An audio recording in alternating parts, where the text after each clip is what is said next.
മഹാകുംഭമേളയാൽ പവിത്രമാകുകയാണ് ത്രിവേണി സംഗമഭൂമി. ഗംഗയും യമുനയും ഐതിഹ്യത്തിലെ സരസ്വതിയും സംഗമിക്കുന്ന പ്രയാഗ്രാജിൽ ചരിത്രത്തിലെ ഏറ്റവും വലിയ ആഗോള ആത്മീയ സംഗമം പുരോഗമിക്കുകയാണ്. ആത്മശുദ്ധീകരണവും മോക്ഷവും തേടി കോടിക്കണക്കിന് തീർത്ഥാടകരാണ് ഓരോ ദിവസവും പ്രയാഗ്രാജിലേക്ക് എത്തുന്നത്.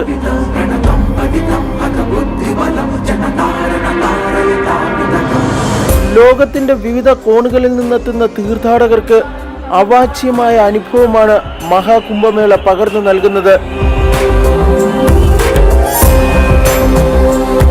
बहुत अच्छा लग रहा है प्रयागराज में, बहुत अच्छा आनंद आ रहा है, बहुत देश विदेशों की जनता आ रही है यहाँ पे, बहुत आनंद आ रहा है। हमारा प्रयागराज अमर रहे।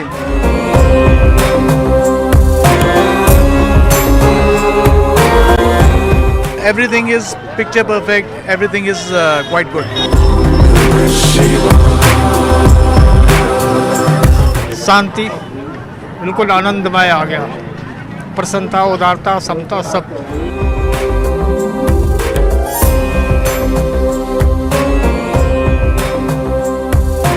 ചിലർക്ക് ലക്ഷ്യത്തിലേക്കുള്ള പ്രയാണത്തിന്റെ തീർത്ഥമാണ് ഗംഗയും യമുനയും ഐതിഹ്യത്തിലെ സരസ്വതിയും.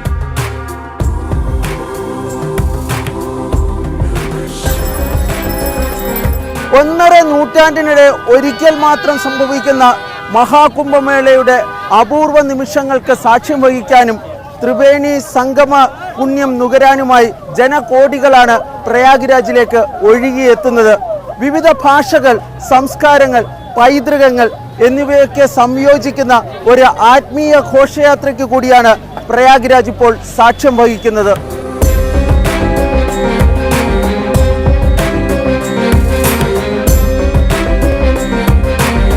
വിഷ്ണു ശിവസ്തുതികളോടെ ഗംഗ യമുന പ്രവാഹങ്ങളിൽ മുങ്ങിനിവർന്ന് നിർവൃതിയടയുന്നവരുടെ അമൃതമായ കാഴ്ചകളാണ് ത്രിവേണി സംഗമഭൂമിയിലെവിടെയും. ഹർ ഹർ മഹാദേവ് സ്തുതികളാൽ മുഖരിതമാണ് അന്തരീക്ഷം.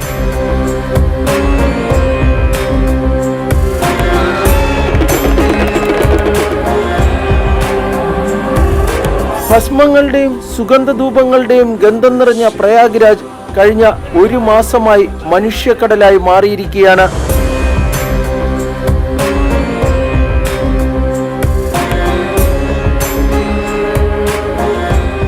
മഹാകുംഭമേളയിൽ പങ്കെടുക്കുന്ന ഭൂരിഭാഗം പേരും അമൃതസ്നാനം നടത്തും. ഗംഗയും യമുനയും ഐതിഹ്യങ്ങളിലെ സരസ്വതിയും സംഗമിക്കുന്ന സ്ഥലത്ത് സ്നാനം ചെയ്യുക വഴി പാപങ്ങൾ കഴുകിക്കളയുമെന്നും മനസ്സും ശരീരവും ശുദ്ധമാകുകയും ചെയ്യുമെന്നുമാണ് വിശ്വാസം.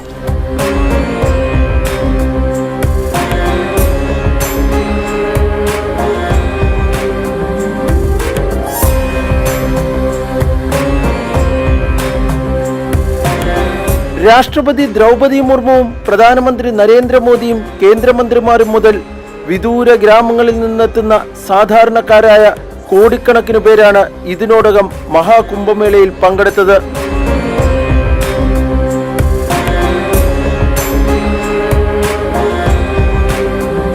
വിദേശ രാജ്യങ്ങളിൽ നിന്ന് പോലും നൂറുകണക്കിന് പേരാണ് പ്രയാഗ്രാജിലേക്ക് ഒഴുകിയെത്തുന്നത്.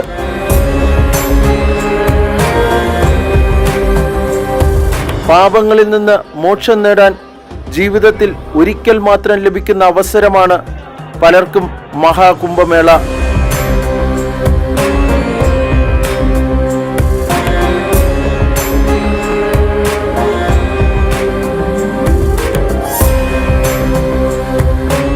മഹാകുംഭമേളയിലെ രാത്രി കാഴ്ചകൾ കാണാൻ ആയിരക്കണക്കിന് പേരാണ് ഓരോ ദിവസവും പ്രയാഗ്രാജിലെ കുംഭനഗരിയിലേക്ക് എത്തിക്കൊണ്ടിരിക്കുന്നത്.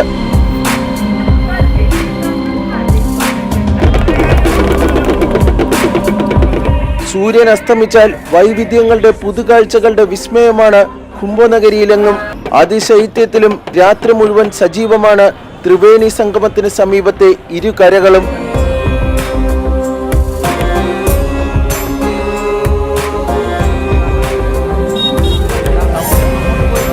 നൂറുകണക്കിന് പേരാണ് നാഗാ സന്യാസിമാരുടെ അനുഗ്രഹം തേടി അഖാരകളിലേക്ക് എത്തുന്നത്.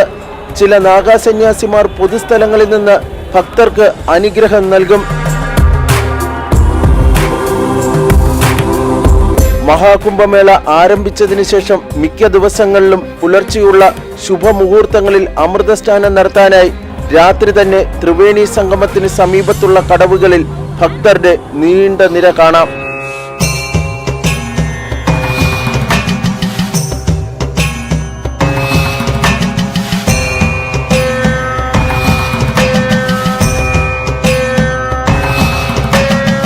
കുംഭമേളയെക്കുറിച്ച് നിരവധി മിഥ്യകൾ പ്രചാരത്തിലുണ്ട്. അതിന്റെ ഉത്ഭവത്തെക്കുറിച്ച് നിരവധി സിദ്ധാന്തങ്ങളുമുണ്ട്. പാലാഴി മദനവുമായി ബന്ധപ്പെട്ട് കിടക്കുന്നതാണ് കുംഭമേളയുടെ ഐതിഹ്യം. പാലാഴി കടഞ്ഞപ്പോൾ കിട്ടിയ അമൃത കലശത്തിനു വേണ്ടി ദേവാസുരന്മാർ തമ്മിലുണ്ടായ കലഹവേളയിൽ കുടത്തിൽ നിന്ന് അമൃത് ഭൂമിയിൽ വീണെന്ന് വിശ്വസിക്കപ്പെടുന്ന പ്രയാഗ്രാജ്, നാസിക്, ഹരിദ്വാർ, ഉജ്ജയിൻ എന്നിവിടങ്ങളിലാണ് കുംഭമേള നടക്കുന്നത്.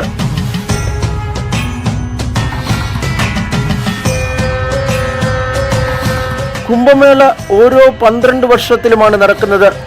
അതേസമയം 144 വർഷത്തിൽ ഒരിക്കൽ നടക്കുന്ന മഹാകുംഭമേള പ്രയാഗ്രാജിൽ മാത്രമാണ്.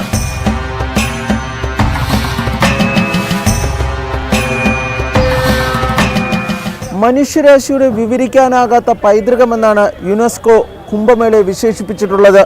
ഒരു മനുഷ്യായുസിൽ ഒരിക്കൽ മാത്രം നടക്കുന്ന മഹാകുംഭമേള കാണാനെത്തുന്നവരുടെ എണ്ണം സർക്കാരുകളുടെ പ്രതീക്ഷകൾക്കും കണക്കുകൂട്ടലുകൾക്കും എത്രയോ അപ്പുറമാണ്.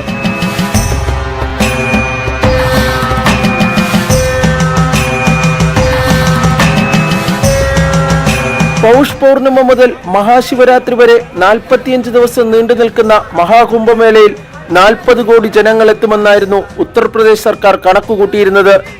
എന്നാൽ ആദ്യ 4 പുണ്യസ്നാനങ്ങൾ കഴിഞ്ഞപ്പോൾ തന്നെ ത്രിവേണി സംഗമത്തിലെത്തിയ തീർത്ഥാടകരുടെ എണ്ണം 33 കോടി കടന്നു. ശിവരാത്രി ദിനത്തിലെ പുണ്യസ്നാനം കഴിയുമ്പോൾ പ്രയാഗ്രാജിലെത്തിയവരുടെ എണ്ണം 50 കോടി കടന്നേക്കും. ജനപങ്കാളിത്തത്തിൽ പുതിയ ലോക റെക്കോർഡ് സൃഷ്ടിക്കുകയാണ് മഹാകുംഭമേള.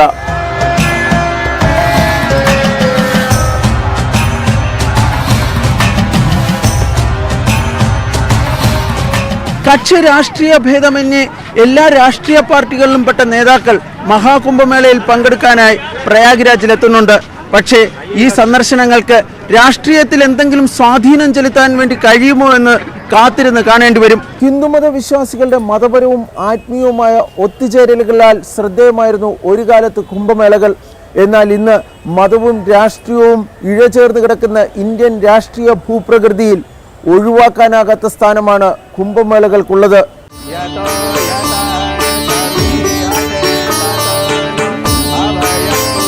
ഡൽഹി നിയമസഭാ തെരഞ്ഞെടുപ്പ് ദിവസം മിക്ക ടെലിവിഷൻ സ്ക്രീനുകളിലും സമൂഹ മാധ്യമ പേജുകളിലും മണിക്കൂറുകളോളം നിറഞ്ഞു നിന്നത് ത്രിവേണി സംഗമഭൂമിയിൽ നിന്നുള്ള പ്രധാനമന്ത്രിയുടെ ദൃശ്യങ്ങളും ചിത്രങ്ങളുമായിരുന്നു.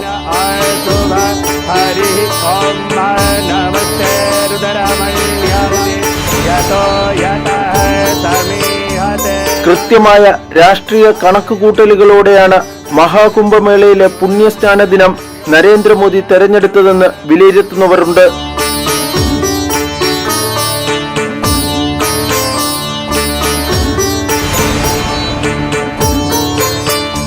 ഹിന്ദു ദേശീയത അടിസ്ഥാനമാക്കി പ്രവർത്തിക്കുന്ന രാഷ്ട്രീയ പാർട്ടികളും നേതാക്കളും അവരുടെ ആശയപരമായ അജണ്ടകൾ പ്രോത്സാഹിപ്പിക്കുന്നതിന് വളക്കൂറുള്ള മണ്ണായാണ് മഹാകുംഭമേളയെ കാണുന്നത്.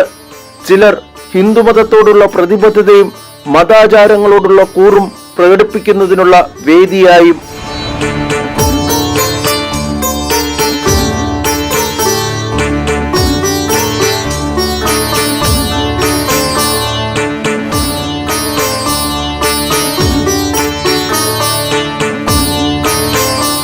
മതപരമായ ഭക്തിയുടെ പ്രദർശനം പലപ്പോഴും രാഷ്ട്രീയ സന്ദേശങ്ങളായി മാറുകയാണ്. സനാതന ധർമ്മ സംരക്ഷണത്തിനായുള്ള വേദിയായി മഹാകുംഭമേളയെ കാണുന്ന സന്യാസിമാരുമുണ്ട്.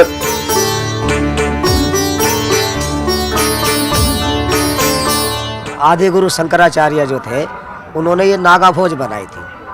तो ये 4 भाई बनाए थे, गिरी, पुरी, भारती, सरस्वती। तो जहाँ भी अगर आज भी अगर ऐसा कुछ हो जाता है तो ये वहाँ ही कूद जाते हैं हथियार लेकर के। हाँ, इनके पास में 7 हथियार हमेशा होते हैं। नागा सन्यासियों के पास 7 हथियार हमेशा होते हैं।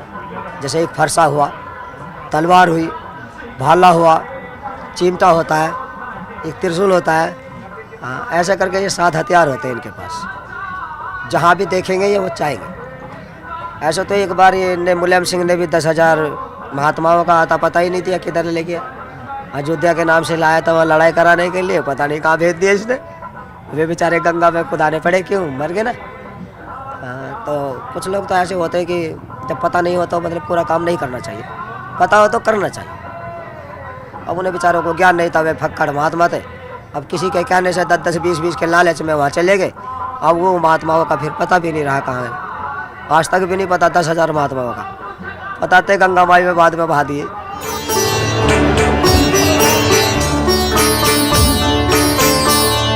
BJP മാത്രമല്ല മിക്ക രാഷ്ട്രീയ പാർട്ടികളും ഇന്ത്യയിൽ മതത്തെ രാഷ്ട്രീയ നേട്ടങ്ങൾക്കായി ഉപയോഗിക്കാറുണ്ട്. അതിനാൽ കുംഭമേളകൾ ഒരു കാലത്തും രാഷ്ട്രീയമുക്തമായിരുന്നുവെന്ന് പറയാൻ കഴിയില്ല. സ്വാതന്ത്ര്യ സമരത്തിന്റെ ഭാഗമായി മഹാത്മാഗാന്ധി പോലും കുംഭമേളയിൽ പങ്കെടുത്ത് ബ്രിട്ടീഷുകാർക്കെതിരെ ജനങ്ങളെ സംഘടിപ്പിച്ചിരുന്നു. UPA സർക്കാരിന്റെ കാലത്ത് സോണിയാഗാന്ധിയെ പോലുള്ള നേതാക്കൾ കുംഭമേളകളിൽ പുണ്യസ്നാനം ചെയ്തിട്ടുണ്ട്.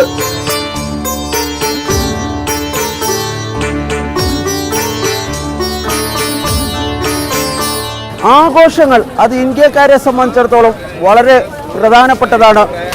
മതപരമായ ആഘോഷങ്ങളാണെങ്കിലും വ്യക്തിപരമായ ആഘോഷങ്ങളാണെങ്കിലും അതിൽ വാണിജ്യപരമായ ഒരു ഘടകമുണ്ട്. ഇന്ത്യൻ സമ്പദ് വ്യവസ്ഥയെ സംബന്ധിച്ചിടത്തോളം പ്രയാഗ്രാജിൽ നടക്കുന്ന മഹാകുംഭമേള വളരെ പ്രധാനപ്പെട്ടതാണ്. ശതകോടികളുടെ ബിസിനസ്സാണ് ഈ കുംഭമേളയിൽ നടക്കുന്നത്.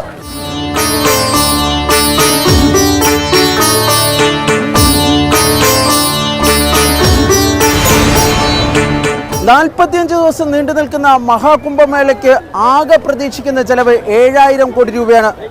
പക്ഷേ മഹാകുംഭമേളയിൽ പങ്കെടുക്കാനെത്തുന്ന ഒരു വ്യക്തി ചുരുങ്ങിയത് 5,000 രൂപ വെച്ച് ചെലവഴിച്ചാൽ ഉത്തർപ്രദേശ് സർക്കാരിന് 2 ലക്ഷം കോടി രൂപ വരെ ലഭിക്കുമെന്നാണ് കണക്കുകൾ സൂചിപ്പിക്കുന്നത്.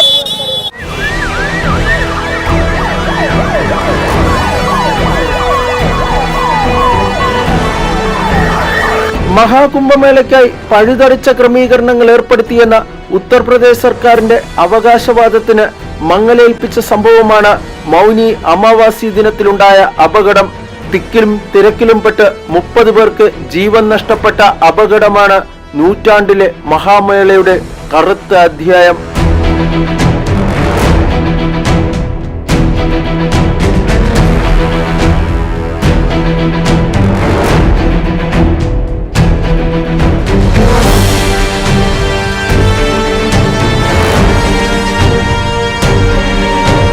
അപകട കാരണം കണ്ടെത്താൻ ഉത്തർപ്രദേശ് സർക്കാർ രൂപീകരിച്ച ജുഡീഷ്യൽ കമ്മീഷൻ വൈകാതെ സർക്കാരിന് റിപ്പോർട്ട് നൽകും.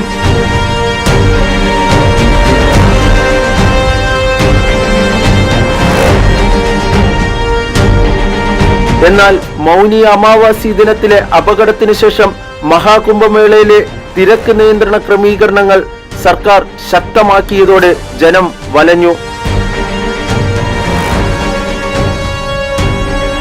അയൽ ജില്ലകളിൽ നിന്ന് പ്രയാഗ്രാജിലേക്ക് പ്രവേശിക്കാൻ വാഹനങ്ങൾക്ക് മണിക്കൂറോളം കാത്തുകിടക്കേണ്ടി വന്നു.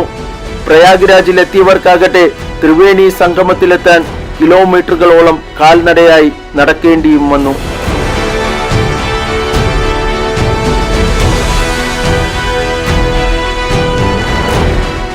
പലതരം സന്യാസ ഗോത്രവർഗങ്ങളുടെ ഒത്തുചേരലിലാണ് മഹാകുംഭമേള സാക്ഷ്യം വഹിക്കുന്നത്.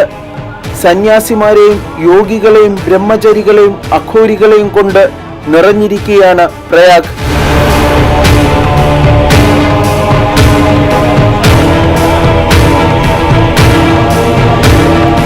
ചുടലഭസ്മം കൊണ്ട് മൂടിയ ശരീരവും കെട്ടുപിണഞ്ഞു കിടക്കുന്ന മുടിയിഴകളുമുള്ള സന്യാസിമാർ വിവിധ വേഷവിധാനത്തിൽ കുംഭനഗരി പ്രകമ്പം കൊള്ളിക്കുകയാണ്.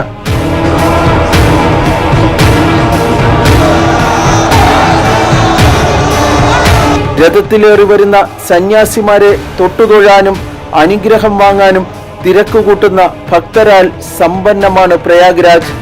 സന്യാസി ദീക്ഷ സ്വീകരിക്കാൻ അനേകമായിരം ആളുകളാണ് മഹാകുംഭമേള നടക്കുന്ന പ്രയാഗ്രാജിലേക്ക് എത്തിയത്.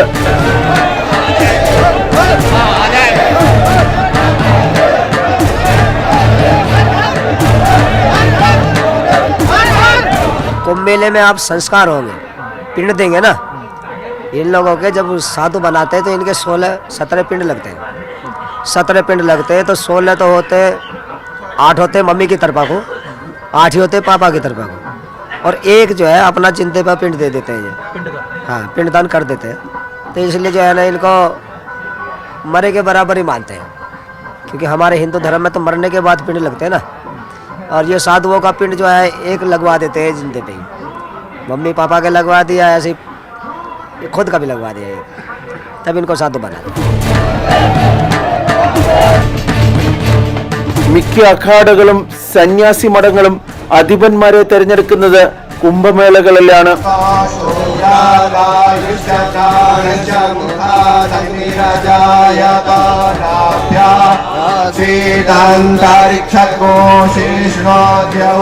രാജ്യത്തിന്റെ വിവിധ ഭാഗങ്ങളിൽ നിന്നെത്തിയ മഹാമണ്ഡലേശ്വരന്മാരുടെയും മഠാധിപതികളുടെയും നേതൃത്വത്തിലാണ് പട്ടാഭിഷേക ചടങ്ങുകൾ. മലയാളിയായ സ്വാമി ആനന്ദവനം ഭാരതിയെ പ്രശസ്തമായ ജൂന അഖാഡയുടെ മഹാമണ്ഡലേശ്വരായി വാഴിക്കുന്നതിനും മഹാകുംഭമേള വേദിയായി.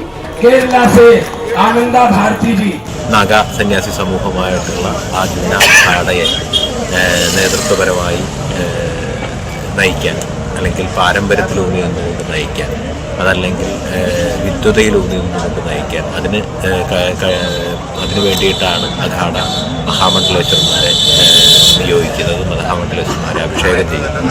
അത്തരമൊരു ഉത്തരവാദിത്വമാണ് ഇപ്പോൾ നമ്മിലേക്ക് വന്നു ചേർന്നിരിക്കുന്നത്. കാലത്തിൻ്റെ ഇപ്പോൾ കേരളത്തിലെയും ദക്ഷിണ ഭാരതത്തിലെയും ഒക്കെ പൊതുവെയുള്ള ഒരു സാമൂഹിക സാഹചര്യം കൂടി വെച്ച് പരിശോധിക്കുമ്പോൾ അതൊക്കെ ഒരു കാലത്തിൻ്റെ നിയോഗമായിട്ടാണ് കരുതുന്നത്.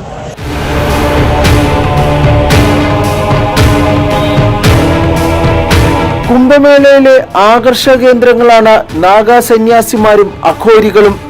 ശിവഭക്തരായ നാഗാ സന്യാസിമാർ സാധാരണ ഹിമാലയത്തിലാണ് ജീവിക്കുന്നത്. ഒരു നാഗാ സന്യാസി ആകുക എന്നത് തന്നെ വെല്ലുവിളി നിറഞ്ഞ ആത്മീയ യാത്രയാണ്. കുംഭമേളകളിൽ ആദ്യ സ്നാനം ചെയ്യുവാൻ അവകാശം നാഗാ സന്യാസിമാർക്കാണ്.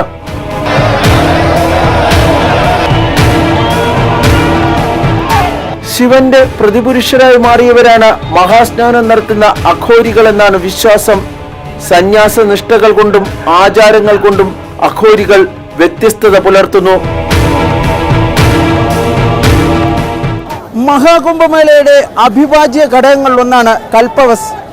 തീവ്രമായ ആത്മീയ അച്ചടക്കത്തിന്റെയും ആത്മശുദ്ധീകരണത്തിന്റെയും ഭക്തിയുടെയും കാലഘട്ടം.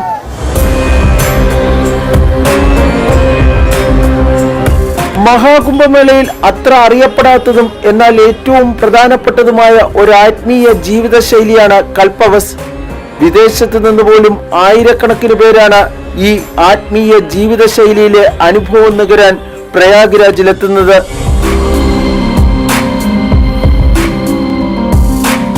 कल्पवास तो वो है जो मतलब वहाँ धुना लगा के साधना शादी करते हैं, तपस्या हवन होता है, जग होता है, संत महात्माओं को सेवा होता है। कल्पवास में यही होता है। बड़े बड़े महामंडलेश्वर शंकराचार्य इन लोग अपना मंत्र का उच्चारण करते हैं लोगों के उद्धार के लिए। साधु सन्यासी तो भक्तों के उद्धार के लिए चोला धारण करता है।